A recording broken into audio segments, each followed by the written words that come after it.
Hello guys, तर चला आज आपण जाऊया टिटवाळा मंदिरला। उल्हासनगरवरून लोकल पकडून आम्ही गेलो कल्याण स्टेशनला। तिथून आम्ही पकडली टिटवाळाला जायची ट्रेन। ट्रेनचा प्रवास करत करत उल्हासवरून 25 मिनिटात आम्ही पोहोचलो टिटवाळा स्टेशनला। मी माझ्या फॅमिली सोबत आलेली, तुम्ही सुद्धा आपल्या फ्रेंड्स आणि फॅमिली सोबत नक्की या। प्लॅटफॉर्मवर उतरता समोरच्या ब्रिजने आम्ही गेलो ईस्टला। स्टेशनच्या बाहेरच तुम्हाला ऑटो स्टँड भेटेल, त्यासोबत इथे घोडागाडी सुद्धा अवेलेबल आहे, पण त्यांच्या चार पायांना त्रास न देता आम्ही ऑटोने जायचं प्रिफर केलं। 15 रुपयाची ही शेअरिंग ऑटो तुम्हाला मंदिराच्या बाहेर सोडते। मंदिराच्या बाहेर तुम्हाला ही गर्दी फक्त वीकेंड, न्यू इयर आणि संकष्टीच्या दिवशी बघायला भेटेल। ऑफ डेला हा पूर्ण परिसर खाली असतो।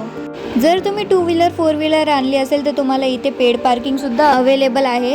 हे मंदिरचं एंट्रन्स आहे। इथून आत गेल्यावर तुम्हाला छोटीशा गल्लीमध्ये भरपूर दुकानं भेटतील। इथून तुम्ही हार, फुल, प्रसाद वगैरे विकत घेऊ शकता। सँडल शूज बाहेरच रिमूव्ह करून आम्ही लागलो दर्शनाच्या लाईनीत। इथे VIP एंट्रीची सुविधा नाहीये, तुम्हाला लाईनीत उभं राहूनच दर्शन करायला जावं लागेल।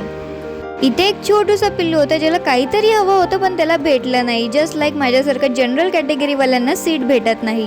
त्यानंतर 2 तास लाईनीत उभे राहून फायनली आमचा नंबर आला आणि आम्ही गणपती बाप्पाचे दर्शन केले। दर्शन केल्यावर आम्ही गेलेलो वरच्या बाजूला, जिथून हा लेक व्ह्यू दिसतो। आणि ही जी तुम्ही लाईन बघता ती इथून न्यू इयरला लाईन सुरू होते। खूप मोठी लाईन असते। त्यासोबत इथे बोटिंग सुद्धा अवेलेबल आहे। त्याचे चार्जेस मला माहीत नाही, पण हे तुम्हाला लेकचा एक राऊंड फिरवतात। मग नंतर आम्ही गेलो मंदिराच्या मागच्या साईडला। इथे समोरच्या शॉपमध्ये लागलं होतं एक्झिबिशन, जिथे तुम्हाला मूर्ती, धार्मिक वस्तू सुद्धा भेटेल। ते तुम्ही विकत सुद्धा घेऊ शकता। आणि हा मागचा परिसर आहे जो वीकडेजला असा खाली असतो। वीकडेजला तुमचं दर्शन 5 ते 10 मिनिटात सुद्धा होऊ शकतं।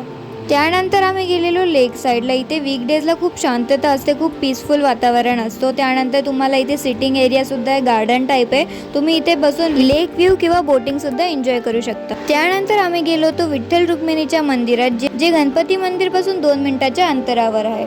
आणि तिथे एक पाईप होता ज्यातून आरतीचा आवाज ऐकायला येत होता। आणि ही माझी बहीण आहे जिने मला हे सांगितलं, पण त्यावर मला भरोसा नाही झाला आणि ती मला 0% सुद्धा भाव न देता तिथून निघून गेली। म्हणून मी स्वतः चेक करायला गेली आणि तिथे खरंच आरतीचा आवाज ऐकायला येत होता। कुठून येत होता तो माहीत नाही। जर तुम्ही तिकडे गेले तर तुम्ही सुद्धा नक्की तो आवाज एकदा ऐका। त्यानंतर आम्ही मंदिरात थोडा वेळ बसलो आणि तुम्ही इकडचं इंटिरियर बघा किती सुंदर आहे। आणि हे आहे मंदिरचं एक्सटिरियर आणि हे पण खूपच सुंदर आहे। त्यानंतर आम्ही घेतलं बुंदीच्या लाडूचा बॉक्स आणि मग नंतर आम्ही पेट पूजा करायसाठी एका रेस्टॉरंटमध्ये गेलो। तिथे आम्ही मागवली मिसळपाव, वडापाव आणि मूंग भाजी आणि ही यम्मी लस्सी। त्यानंतर घरी जायसाठी या 40 डिग्री उन्हाळ्यात मी प्लॅटफॉर्मवर सनस्लॅब गेट ट्रेनचा वेट करत बसलेली। Okay, that's it for this video. भेटूया आपल्या नेक्स्ट मिनी ब्लॉगमध्ये। टिल देन बाय बाय आणि बोला